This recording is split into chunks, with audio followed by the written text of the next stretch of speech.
नमस्कार दोस्तों, आज नौवे चैप्टर की ये तीसरी क्लास होगी। इससे पहले दो क्लासें ऑलरेडी चैनल पर अपलोड कर दी गई हैं।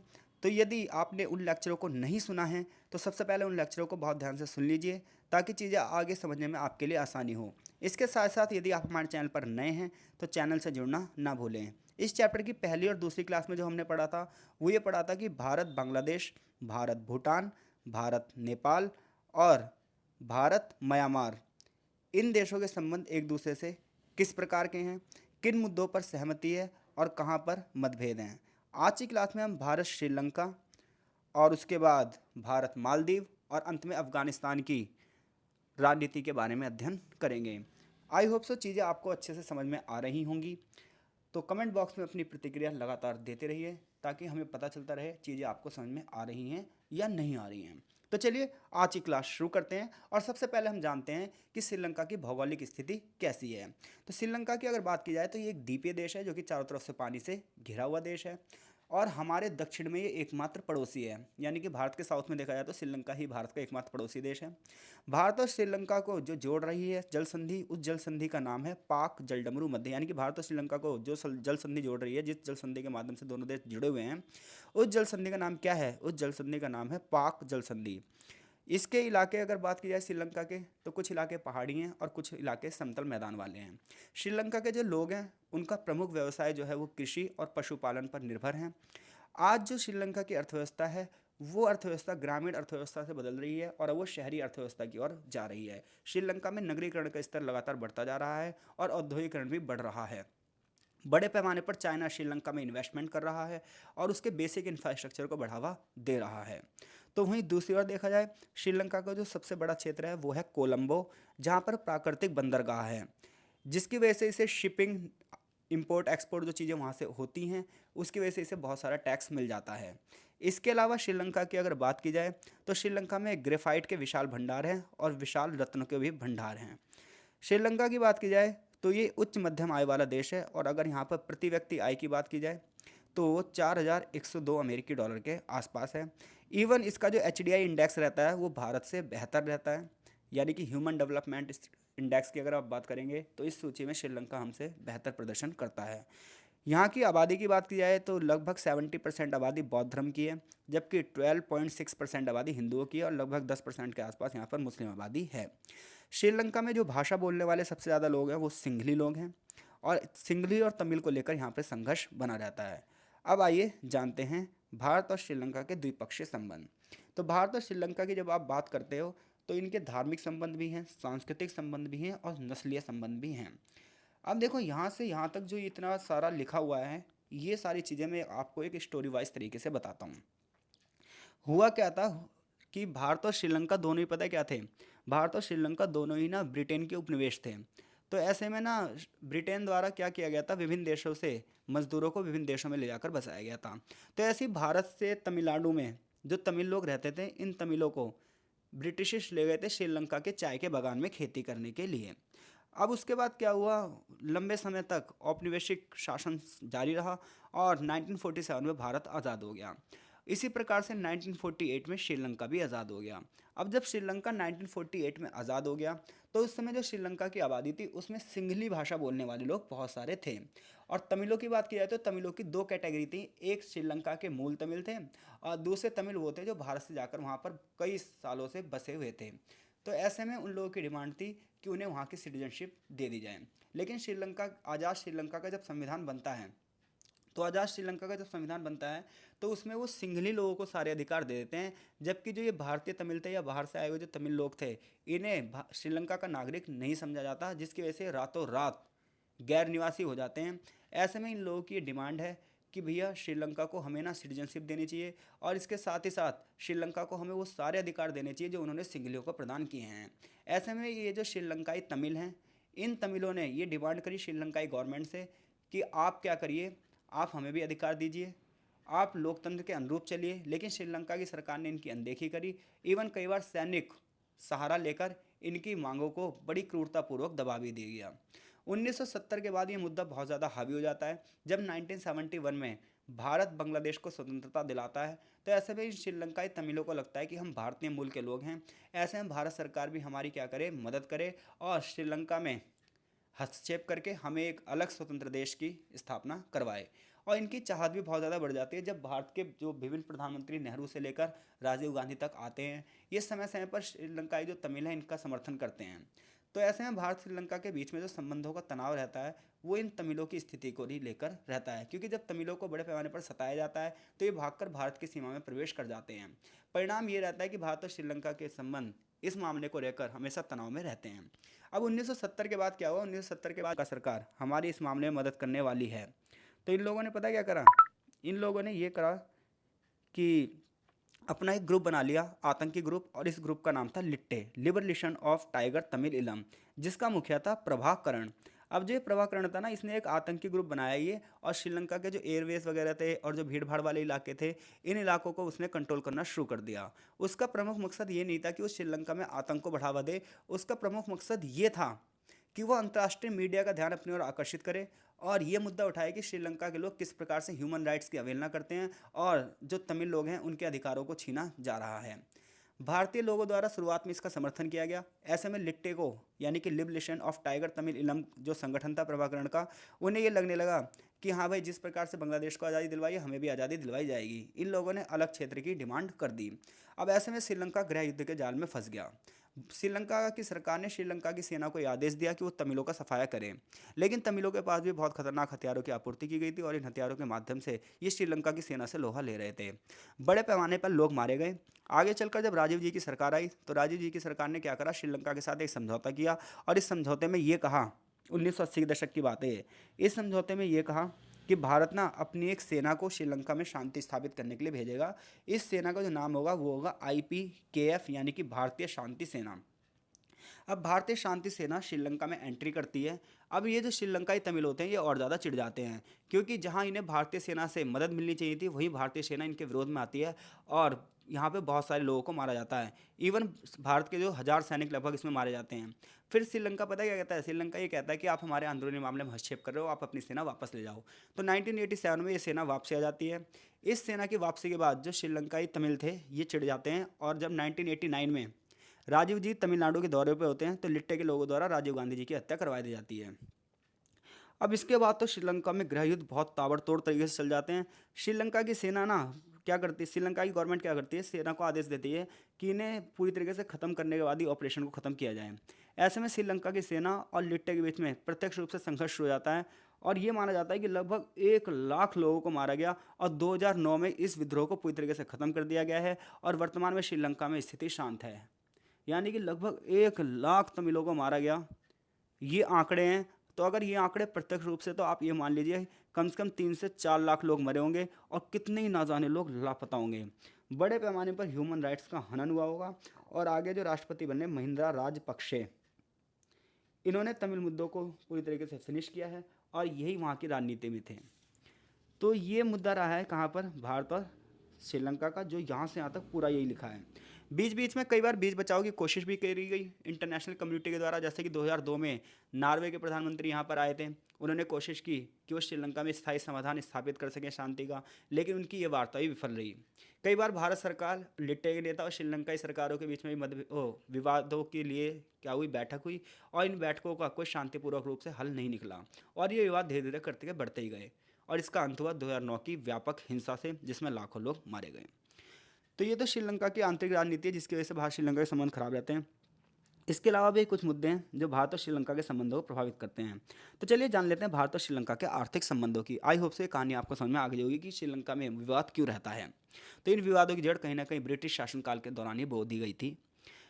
तो भारत और श्रीलंका के अगर आर्थिक संबंधों की बात की जाए तो दोनों देश एक दूसरे से बहुत बड़े पैमाने पर व्यापार करते हैं। 1998 में भारत के साथ मुक्त व्यापार समझौते पर साइन करने वाला पहला देश था श्रीलंका। दोनों ही देश जो हैं सार्क के देश भी हैं, यानी कि दक्षिण एशिया क्षेत्रीय सहयोग संगठन जो बनाया गया था उसमें भारत और श्रीलंका दोनों ही हैं। श्रीलंका में भी डेमोक्रेसी है, भारत में भी डेमोक्रेसी है, इसलिए भी थोड़े संबंध इनके अच्छे रहते हैं। भारत से श्रीलंका को मोटर वाहन, खनिज ईंधन, तेल, कपास, दवा उत्पाद, प्लास्टिक की वस्तुएं, लोहा इस्पात, केमिकल्स, सीमेंट, चीनी ये चीज़ें जाती हैं। जबकि श्रीलंका से मांस, पोल्ट्री फीड, अछूता तार, केबल, बोतल कूलर, परिधान, वायवीय टायर, टाइल, सिरमेकी उत्पाद, रबड़ के दस्ताने, बिजली के पैनल बोर्ड, ये सब चीज़ें वहाँ से हमारे यहाँ पर आती हैं। व्यापार के अलावा बहुत सारे पर्यटक श्रीलंका जाते हैं और बहुत सारे पर्यटक श्रीलंका से भारत में आते हैं। मछली पकड़ने को लेकर दोनों देशों के बीच में विवाद है।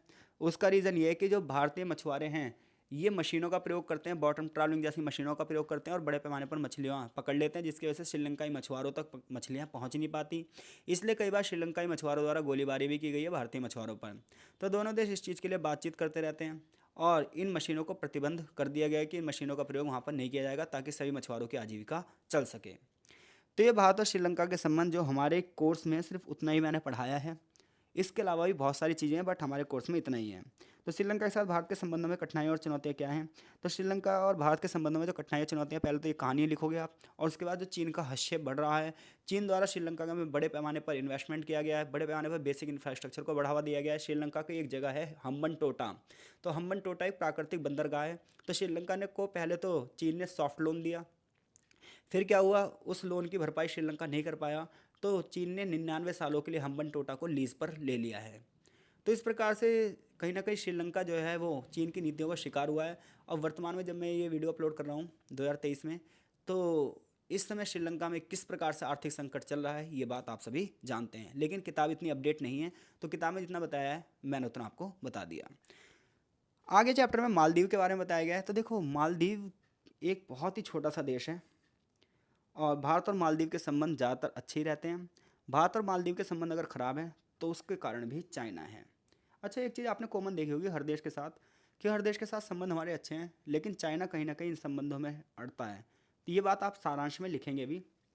तो देखो, मालदीव के बारे में पहले से जान लेते हैं। तो मालदीव भारत के ना साउथ वेस्ट में है, यानी कि दक्षिण पश्चिम में है। आप नक्शे में देखेगा तो मालदीव आपको भारत के दक्षिण पश्चिम में दिखाई देगा। भारत से ये 370 मील की दूरी पर स्थित है। ये एक द्वीप समूह है जो कि हिंद महासागर में है। इस प्रमुख शिपिंग लेन के द्वारा जो इंपोर्ट एक्सपोर्ट होता है उससे जो कर मिलता है उससे इसकी अर्थव्यवस्था थोड़ी चलती है। इसके अलावा मालदीव की जो अर्थव्यवस्था है वो पूरी तरीके से पर्यटन पर निर्भर है, कि बहुत सारे आगंतुक यहाँ पर आते हैं, पर्यटन के माध्यम से इसकी अर्थव्यवस्था चलती है। आबादी बहुत ही कम है, और अगर ग्लोबल वार्मिंग के माध्यम से ग्लेशियर थोड़े से पिघल जाएं तो हो सकता है आने वाले समय में मालदीव डूब जाएगा। दुनिया में सबसे निचला इलाका जो है वो मालदीव ही है। मालदीव की अगर बात की जाए तो मालदीव में जब सत्ता बदलती है और ये सत्ता में जो बदलाव होता है तभी भारत और मालदीव के संबंध प्रभावित होते हैं, क्योंकि कई बार जो सत्ता है वो चाइना पक्ष में आती है और कई बार सत्ता जो है वो भारतीय पक्ष में आती है। राजधानी मालदीव की बात करें तो माले है। इस्लाम इसका धर्म है और जिसका पालन पूरी आबादी यहाँ की लगभग करती है। मालदीव के लोग जो भाषा बोलते हैं उस भाषा का नाम है धिवेही। इसके अलावा ब्रिटिश राजमंडल से ये 1965 में स्वतंत्रता प्राप्त करता है। 1968 के बाद यहाँ पर सुल्तान शासन चलाता है। वर्तमान में डेमोक्रेसी की डिमांड उठती रहती है और डेमोक्रेसी है भी, लेकिन आए दिन सत्ता जो है वो राजा के पास ही रहती है। तो यानी कि कुल मिलाकर यहाँ पर सत्ता संघर्ष जारी रहता है। भारत के पड़ोसी देशों में सब सारों में यही है कि सब में सत्ता का संघर्ष जारी रहता है। कई बार सैनिक शासन, कई बार लोकतंत्र, कई बार राजतंत्र, ये सारी चीज़ें घूमती फिरती एक दूसरे में चलती रहती हैं। भारत और मालदीव के संबंधों की बात करोगे तो जैसे कि मैंने बताया बहुत छोटा देश है, सबसे कम आबादी वाले देश हैं। भारत और मालदीव के संबंध प्राचीन काल से जातीय आधार पर भी रहे हैं, भाषाई आधार पर भी रहे हैं, संस्कृति के आधार पर भी रहे हैं, धर्म के आधार पर रहे हैं और व्यापार के आधार पर भी रहे हैं। मालदीव भारत की नीति का एक केस स्टडी है जो बहुत ही ज़्यादा टिकाऊ है। भारत पड़ोसी फर्स्ट की नीति के तहत मालदीव के साथ संबंध स्थापित करता है और ये लंबे समय की यानी कि एक लॉन्ग टर्म पॉलिसी है जिसके माध्यम से भारत ने मालदीव में डेमोक्रेसी को बढ़ावा दिया है। भारत ने मालदीव की सुरक्षा के लिए हमेशा से संबंध जो है प्राथमिकता दी है। 1988 में जब मालदीव में तख्ता पलट हुआ था तो इस तख्ता पलट को ख़त्म करने के लिए भारत ने अपनी सेना वहाँ पर भेजी थी। इवन 2004 में जब सुनामी आई थी तो यहाँ पर भारत ने अपनी सेना को बचाव के लिए भेजा था, यहाँ के लोगों को बचाने के लिए। जब यहाँ पर जल संकट होता है, पीने का पानी जब नहीं होता है यहाँ पर, तो भारतीय नौसेना यहाँ पर पानी लेकर जाती है। तो मालदीव की जो ज्योग्राफी है उसकी वजह से देखा जाए तो मालदीव बहुत बड़े पैमाने पर भारत पर निर्भर देश है। लेकिन मुद्दा फिर से वही आता है कि मालदीव में जो चाइना हस्तक्षेप करता है उसकी वजह से भारत और मालदीव के संबंध खराब होते हैं। जैसे कि लिखा है, चीन ने हिंद महासागर में बड़े पैमाने पर घुसपैठ करी है। मालदीव में एक राष्ट्रपति बने थे अब्दुल्ला यामीन, ये भारत सरकार के खिलाफ थे और चीन के बहुत करीब थे। और इनके शासनकाल में यानी कि अब्दुल्ला यामीन के शासनकाल में मालदीव पूरी तरीके से चीन पर निर्भर हो गया। इवन चीन ने 1.5 बिलियन अमेरिकी डॉलर का यहाँ पर बड़ा कर्जा दिया। यामीन ने भारत के साथ जितने सुरक्षा संबंधों से त्याग दिया और भारत के राष्ट्रमंडल से वो अलग हो गया। हवाई अड्डों को बड़े पैमाने पर चीन ने इन्वेस्टमेंट करके बनवाया। यहाँ पर 1.4 किलोमीटर लंबे पुल का निर्माण करवाया। तो मालदीव में पर्यटन का विकास करने के लिए चीन ने बहुत बड़े पैमाने पर इसे सॉफ्ट लोन दिया है। आज के टाइम पे चीन जो है वो मालदीव को पूरी तरीके से व्यापारिक रूप से कंट्रोल करना चाहता है, आर्थिक मामलों से कंट्रोल कर चुका है। बल्कि भारत ने हालांकि इस दौरान क्या करा, नरम रुख अपनाए रखा, क्योंकि भारत चाहकर भी दूसरों के मामले में हस्तक्षेप नहीं कर सकता था, क्योंकि ये चीज़ें हमारे हाथ में नहीं है कि हम किसी देश में उससे ये कहें कि तुम किसके साथ संबंध बनाओगे, किससे नहीं बनाओगे। इवन जब प्रधानमंत्री नरेंद्र मोदी की यहाँ पर यात्रा होनी थी, तो यात्रा को भी स्थगित करना पड़ा, क्योंकि यहाँ पर तख्ता पलट की एक तैयारी हो रही थी, एक हस्तक्षेप की तैयारी हो रही थी, नई तरीके से चुनाव करवाने की तैयारी हो रही थी। लेकिन 2018 में जब राष्ट्रपति नए बनते हैं यहाँ के, और अब्दुल्ला यामीन की सरकार चली जाती है, तो भारत और मालदीव के संबंध फिर से अच्छे होने शुरू हो जाते हैं। वर्तमान में भारत और मालदीव के संबंध अच्छे हैं, क्योंकि मालदीव की जो नई गवर्नमेंट है वो भारत के साथ संबंधों को बढ़ावा देने की बात करती है। भारत ने बहुत सारी यहाँ पर परियोजनाओं को बढ़ावा दिया है, ऊर्जा समझौतों को बढ़ावा दिया है। तो इस प्रकार से मालदीव की बात करोगे तो पहले आप उसके अंदरूनी राजनीति के बारे में बताओगे, और भारत और मालदीव के संबंधों में ज़्यादा कुछ दिया नहीं है, एक ही पेज में इसमें सब कुछ लिखा हुआ है। तो आप पहले संबंधों को बताओगे, उसके बाद क्या करोगे, चाइना का हस्तक्षेप करके इन दोनों के संबंध खराब कर दोगे। फिर उसके बाद नई सरकार आएगी और फिर से संबंधों को बढ़ावा मिलेगा, जिसमें कई विकास परियोजनाएं चल रही हैं। और इंडिया फर्स्ट नीति के तहत जो पड़ोसी देश हैं उसमें मालदीव को भी रखा गया है। अब देखो अफगानिस्तान के बारे में हम पढ़ते हैं। तो अफगानिस्तान जो है करंट अफेयर्स में इस समय बहुत बड़ा मुद्दा बना हुआ है, और हम सभी को पता है इस समय अफगानिस्तान में तालिबानी शासन है। लेकिन अफगानिस्तान की कहानी ऐसे शुरू नहीं होती। जानते हैं सबसे पहले अफगानिस्तान की ज्योग्राफी। अफगानिस्तान की बात की जाए तो अफगानिस्तान की सीमा चाइना से लगती है, पाकिस्तान से, ईरान, तजाकिस्तान, उज्बेकिस्तान और तुर्कमेनिस्तान से लगती है। इसकी उच्च भूमि में उत्तरी मैदान और दक्षिणी भूमि में पठार हैं। भूमि की प्रमुख विशेषता है उसके पहाड़ है, और यहाँ के जो पहाड़ी लोग हैं इनके अंदर गर्व की भावना कूट कूट कर भरी हुई है। कंधार, हेरात और मजार शरीफ यहाँ के बड़े बड़े शहर हैं। ऊबड़ खाबड़ पहाड़ों में यहाँ के लोग यहाँ के हिसाब से रहते हैं। पश्चिम एशिया, मध्य एशिया, भारत के बीच में चौराहे के रूप में अफगानिस्तान काम करता है। और हजारों सालों तक, जब तक साइंस और टेक्नोलॉजी का विकास नहीं हुआ था, तो भारत में आने वाला एकमात्र रास्ता था जो अफगानिस्तान से होकर आता था, क्योंकि उस समय पाकिस्तान भारत का हिस्सा था, भारत ही था वो। तो ऐसे में भारत में आने के लिए आपको अफगानी सीमाओं से होकर ही आना पड़ेगा, क्योंकि तीनों तरफ से भारत समुद्र से घिरा हुआ था, उत्तर में था इसकी हिमालय श्रृंखलाएं। इसके अलावा अफगानिस्तान की बात की जाए तो यहाँ पर पश्तून, ताजिक, तुर्कमेन्स, उज़्बेक और हजारा जैसी जनजातियाँ रहती हैं। और पाकिस्तान और अफगानिस्तान को जो सीमा रेखा अलग रखती है, उस सीमा रेखा का नाम है डूरंड रेखा। अफगानिस्तान की बात किया है तो मनोवैज्ञानिक रूप से, भावनात्मक रूप से दोनों देश एक दूसरे के पड़ोसी हैं और दोनों देश एक दूसरे को दोस्त मानते हैं। उसका सबसे बड़ा कारण ये भी है कि अफगानिस्तान और पाकिस्तान के संबंध क्या रहते हैं, हमेशा ख़राब रहते हैं, क्योंकि पाकिस्तान चाहता है कि वो अफगानिस्तान पर पूरी तरीके से कंट्रोल कर ले, लेकिन भारत किसी के आंतरिक मामलों में हस्तक्षेप नहीं करता। इसलिए अफगानिस्तान की नीतियाँ भारत के प्रति सकारात्मक रहती हैं, और भारत हमेशा यही चाहेगा कि पाकिस्तान और अफगानिस्तान के संबंध हमेशा ख़राब रहें, ताकि भारत और अफगानिस्तान के संबंध हमेशा के लिए अच्छे रहें। हालांकि चाइना अफगानिस्तान में हस्तक्षेप करना चाहता है, लेकिन अफगानी सरकारें भी इस मामले को बहुत अच्छे से जानती हैं। और पीओके के मामले में अफगानिस्तान हमारे लिए बहुत ही ज़्यादा समर्थक देश है। लेकिन अफगानिस्तान की बात किया तो यहाँ की जो आंतरिक राजनीति रहती है ये हमेशा संघर्षों में रहती है। कई बार यहाँ पर डेमोक्रेटिक सरकारें बनी हैं, तो वो हमेशा आतंकवादी शासन का साया भी यहाँ पर रहा है, और वर्तमान में तालिबानी शासन है, ये हम सभी जानते हैं। तो अफगानी लोगों की बात की जाए तो ये बहुत गर्वीले लोग हैं। यहाँ की जनजातियाँ हमेशा युद्ध में व्यस्त रहती हैं, यहाँ की जनजातियाँ हमेशा प्रतिद्वंदिता में लगी रहती हैं। और जैसा कि आप सभी को पता है, अफगान से कितने सारे आक्रमण भारतीय इतिहास पर हो रखे हैं पहले से ही। तो भारत, ईरान, मध्य एशिया के बीच में एक रणनीतिक स्थान है कौन, अफगानिस्तान। अफगानिस्तान की समस्याएं कहाँ से शुरू होती हैं, अफगानिस्तान की समस्याएं वहाँ से शुरू होती है जब रूस में जारशाही थी, यानी कि जार निकोलस शासन करता था और ब्रिटिश साम्राज्य इस पर नियंत्रण करना चाहता था। तो ऐसे में ब्रिटिश और रूस के बीच में जो प्रतिद्वंद्विता थी, उसके माध्यम से अफगानिस्तान की सीमाओं को क्या कर दिया गया, इकट्ठा कर दिया गया। यानी कि अफगानिस्तान की जो वर्तमान सीमाएं हैं वो रूस और ब्रिटेन की मदद से पोषित की गई हैं। अफगानिस्तान में स्वतंत्रता और स्थिरता को बढ़ावा देने के लिए भारत हमेशा प्रतिबद्ध रहता है, लेकिन पाकिस्तान, रूस, अमेरिका इनडायरेक्टली वे में भी और डायरेक्टली वे में भी अफगानिस्तान को प्रभावित करते रहते हैं। बात शुरू होती है 1973 की गर्मियों से। 1973 से पहले अफगानिस्तान में राजशाही चलती थी, अफगानिस्तान में तालिबानी शासन चलता था। लेकिन 1973 में पहली बार यहाँ पर डेमोक्रेसी शुरू होती है, जब यहाँ के प्रधानमंत्री बनते हैं मोहम्मद दाऊद। मोहम्मद दाऊद जब प्रधानमंत्री बनते तो यहाँ राजा जहीर के खिलाफ एक तख्ता पलट करते हैं और राजा जहीर को उसके पद से हटा दिया जाता है।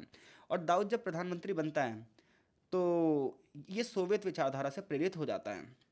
सोवियत मतलब उस समय दुनिया दो भागों में बटी है, हम सभी को पता है, अमेरिका और सोवियत संघ, कोल्ड वॉर चल रहा है। तो सोवियत विचारधारा यहाँ पर पूरी तरीके से लगभग लगभग 1973 में फैलने लग जाती है। 5 सालों तक लगभग दाऊद का शासन चलता है, लेकिन वहाँ पर एक सैन्य प्रतिद्वंदी गुट है जो कि दाऊद को अपने पद से हटा देता है और दाऊद को मार देता है। और नेता जो बनते हैं नए, नूर तारकी प्रधानमंत्री बनते हैं। इधर अमेरिका पता है क्या कर रहा है, अमेरिका पाकिस्तान में मुजाहिदीनों का एक जखीरा तैयार कर रहा है ताकि इन मुजाहिदीनों के माध्यम से, मुजाहिदीन जो कि एक आतंकवादी ग्रुप है, इन मुजाहिदीनों के माध्यम से वो अफगानिस्तान में अस्थिरता पैदा करना चाहता है। इधर सोवियत संघ सोच रहा है कि अफगानिस्तान में मेरी सेना, अफगानिस्तान में मेरी विचारधारा की सरकार बने। इसलिए सोवियत संघ पता है क्या करेगा, 1979 में एक बहुत बड़ा डिसीजन लेगा और ये डिसीजन अफगानिस्तान में उथल पुथल मचा देगा। और ये डिसीजन ये होगा कि सोवियत संघ अपनी सेना को आदेश देगा कि वो अफगानिस्तान में जाएं और शांति स्थापित करें और सोवियत समर्थन की सरकार का निर्माण करें। इधर अमेरिका इस बात से चिढ़ जाएगा और अमेरिका पता है क्या करेगा, अमेरिका ये करेगा कि वो पाकिस्तान को बहुत सारा पैसा देगा और वो कहेगा कि वो अपने लड़ाकों को तैयार करे, मुजाहिदीन के लड़ाकों को तैयार करे और अफगानिस्तान को इनडायरेक्टली वे में क्या करें, मदद करें। अब ऐसे में जब सोवियत सेना अफगानिस्तान पहुंचती है तो पाकिस्तान द्वारा जो ट्रेंड मुजाहिदीन के लोग थे और ये अमेरिकी हथियारों के माध्यम से सोवियत सेना के साथ भिड़ जाते हैं। ऐसे में सोवियत सेना को यहाँ पर टिकने में बहुत सारी कठिनाई होती है और लगभग 15 सालों तक संघर्ष चलता है। आगे चलकर 1996 में सोवियत संघ के सेना को यहाँ से वापसी करनी पड़ती है। इसकी वजह से सोवियत संघ पर न सिर्फ आर्थिक बोझ पड़ा बल्कि उसके बहुत सारे लोग मारे भी गए। और आगे चलकर 1996 के बाद तालिबान का शासन फिर से सत्ता में वापस आ जाता है, कहाँ पर, अफगानिस्तान में। इस दौरान एक घटना घटती है पूरे विश्व में। वो घटना ये बढ़ती है कि 11 सितंबर 2001 को अमेरिका के 4 विमान हाईजैक कर लिए जाते हैं और उनका रुख अमेरिका की ओर ही कर दिया जाता है, जिसमें अमेरिका के लगभग 3000 लोग मारे जाते हैं। जब अमेरिका इस घटना की तह तक जाता है तो उसे पता चलता है कि इस घटना में तालिबानी आतंकी थे और अलकायदा के आतंकी थे। तो ऐसे में अमेरिका ना पूरे विश्व से आतंकवाद का खात्मा करने के लिए ऑपरेशन एंड्यूरिंग फ्रीडम चलाता है। और जब उसे पता चलता है कि इसमें तालिबानी आतंकी थे तो अपनी सेना को आदेश देता है कि वो अफगानिस्तान में जाएं और उसे पूरी तरीके से कंट्रोल कर लें। ऐसे में अब अमेरिका की सेना जब अफगान में जाती है तो तालिबानी आतंकियों का सफाया बड़े पैमाने पर किया जाता है। और आगे लगभग लगभग 2004 से लेकर 2022 तक अमेरिका की सेना अफगानिस्तान में तैनात रहती है और अफगानिस्तान में डेमोक्रेटिक शासन को बढ़ावा देती है। अशरफ गनी आगे चलकर नए राष्ट्रपति बनते हैं। बड़े पैमाने पर यहाँ पर विकासात्मक परियोजनाएं चलाई जाती है। इधर भारत भी, जब अफगानिस्तान में लोकतांत्रिक शासन है, अमेरिका की सेना है, तो बिलियंस बिलियंस डॉलर यहाँ पर स्थापित किए जा रहे हैं। अफगानिस्तान की संसद को भारत बनवा रहा है, अफगानिस्तान में रोड लिंक परियोजनाएं भारत बनवा रहा है, बहुत सारी रेलवे लाइन की स्थापना भारत करवाता है क्योंकि भारत को लगता है डेमोक्रेटिक कंट्री है यहाँ पर और इसके संबंध पाकिस्तान से अच्छे नहीं है। तो ऐसे में अगर भारत अफगानिस्तान के संबंध अच्छे रहेंगे तो ये हमारे लिए प्रॉफिटेबल रहेगा। लेकिन मुद्दा जब शुरू होता है जब डोनाल्ड ट्रंप अमेरिका के राष्ट्रपति बनते हैं और ये निर्णय लेते हैं कि हमें अफगानिस्तान से अपनी सेना वापस बुला लेनी चाहिए। उसका रीज़न ये है कि अब अफगानिस्तान में शांति स्थापित हो चुकी है, अफगानी लोगों को अब क्या है, राजनीति के बारे में पता चल चुका है। तो ऐसे में अब वहाँ पर शांति स्थिरता और वो लोग अपना शासन चलाने में स्वयं सक्षम हैं। इसके अलावा उनका ये भी कहना था कि हमने अफगानी सेनाओं को इस हिसाब से तैयार किया है कि अब वो तालिबान के खिलाफ खुद भी लड़ सकती हैं। तो इसके बाद डोनाल्ड ट्रंप की सरकार चली जाती है और जो बाइडेन की जब सरकार आती है तो वो डोनाल्ड ट्रंप के इसी फैसले से आगे बढ़ते हैं और पता क्या करते हैं, अमेरिका से 2019 के बाद भारत, अमेरिकी की जो सेना है वो वापस, माफ़ कीजिएगा, अफगानिस्तान से जो अमेरिका की सेना है वो वापस आना शुरू कर देती है। अब अफगानिस्तान से अमेरिका की सेना जैसे आती है वैसे ही तालिबान अपने अपने इलाकों से निकल जाते हैं। इन्हें बड़े पैमाने पर पहले से अस्त्र और शस्त्र होते हैं और ये तालिबानी धीरे धीरे करके काबुल और कंधार पर अपना क्या कर लेते हैं, शासन स्थापित कर लेते हैं। 1 महीने के अंदर अंदर ये पूरे अफगान को कंट्रोल कर लेते हैं और इस समय यहाँ पर तालिबान की गवर्नमेंट स्थापित हो जाती है। तालिबानी शासन आने से भारत की चिंताएं बहुत ज़्यादा बढ़ गई हैं। उसका रीज़न ये है कि इससे ना सिर्फ भारत के पड़ोस में आतंकी गतिविधियों को बढ़ावा मिलेगा बल्कि इस घटना से पूरे विश्व में अमेरिका का चेहरा भी सामने आ गया है कि जब इतने दिनों से अमेरिका की सेना थी तो वो तालिबान का खात्मा क्यों ना कर सकी, क्या उन्होंने इन आतंकवादियों को पोषित किया, ऐसे सवाल पूरे विश्व में उठ जाते हैं। भारत जैसे देशों ने जो यहाँ पर इन्वेस्टमेंट किया था वो खतरे में पड़ चुका है। इवन बहुत सारे शरणार्थियों का बोझ भी भारत पर आ गया है। तो ऐसे में भारत के पड़ोस में जो होने वाली हरकतें हैं ये भारत को बहुत बुरी तरीके से प्रभावित करती हैं।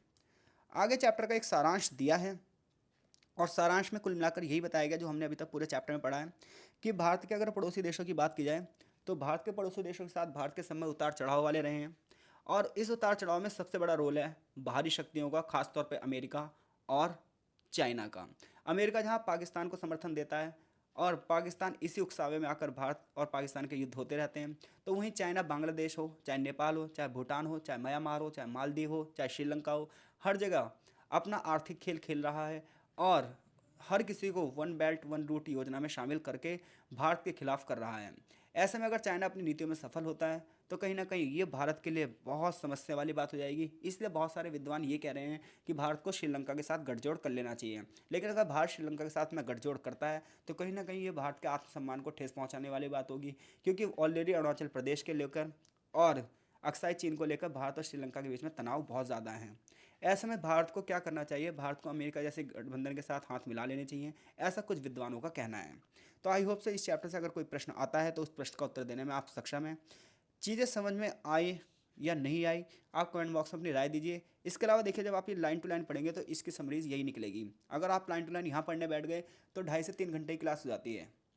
तो इसलिए ना यहाँ लाइन टू लाइन पढ़ने का मामला नहीं है। हम बीए फाइनल ईयर में और एक लेक्चर वाइज क्लासें ही चलती हैं। तो मोस्टली मेरी क्लासें लेक्चर वाइज ही होती हैं जिसमें सारे कॉन्सेप्ट क्लियर कर दिए जाते हैं। तो आप ये चीज़ें पढ़ोगे तो आपको यही चीज़ें मिलेंगी, आप चाहे पढ़ के देख लीजिएगा। तो आपका बहुत बहुत धन्यवाद। आशा है आपका साथ और स्नेह ऐसे ही बना रहेगा। मिलते हैं आपसे नेक्स्ट चैप्टर की वीडियो में, तब तक के लिए धन्यवाद।